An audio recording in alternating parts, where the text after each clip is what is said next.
What is SPF বলো তো? আচ্ছা, এসপিএফ হচ্ছে সান প্রোটেক্টিং ফ্যাক্টর। সান প্রোটেক্টিং এগেইন বলি এবার, অনেকগুলো মানে সানস্ক্রিনের অনেকগুলো প্যারামিটার আছে, মানুষজন ভীষণ কনফিউজড হয়ে যায় কিভাবে সানস্ক্রিন বাঁচবে। কি হয় আমাদের সানস্ক্রিনে দেখবে দুটো জিনিস গায়ে লেখা থাকে, একটা হচ্ছে এসপিএফ, একটা হচ্ছে পিএ প্লাস প্লাস। এটা জীবনে দেখিনি আমি, PA plus plus. PA plus plus দেখবে, আচ্ছা, এবং এটা দেখা সবার আগে উচিত। এসপিএফ তুমি না দেখো, পিএ প্লাস প্লাসটা অলওয়েজ দেখবে, কোথায় অলওয়েজ দেখবে।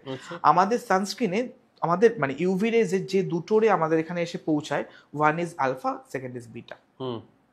সো এই ইউভি বিটা হচ্ছে, এটার ওয়েভলেন্থ অনেক শর্টার, অনেক শর্ট। আচ্ছা, এটা আমাদের স্কিনে জাস্ট ট্যান ফেলে দেয়, বেশ। এটাকে প্রোটেক্ট করে এসপিএফ, বেশ, ইউভি বি কে। সো এটা 30-40 হলে আমাদের এই ওয়েদারের জন্য এনাফ। SPF 30-40, maximum 50। আর ইউভি এ যেটার wavelength is much longer than UV B, ওটা আমাদের স্কিনে কি করে, সান ড্যামেজ করে, লাইক আমাদের ডিএনএ ড্যামেজ করে, আমাদের স্কিনে এজিং ফেলে দেয়। আচ্ছা, খুব তাড়াতাড়ি আমাদের স্কিনটা এজেড হয়ে যায়, আমাদের স্কিনটা মানে আমাদের স্কিনে কোলাজেন গুলো ব্রেক করে দেয়। তো এটাকে ক্যাটার করে হচ্ছে পিএ প্লাস প্লাস, প্রোটেকশন বা প্রোটেক্টিং ফ্যাক্টর অফ ইউভিএ। এবং এই পিএ প্লাস প্লাস যত বেশি থাকবে তত বেশি ইউভিএ থেকে আমরা স্কিনটাকে বাঁচাতে পারবো। এবার ধরো কোনোদিন রোদ্দুর উঠলো না, বাইরে মেঘলা রয়েছে, আমার ইউভি বে অত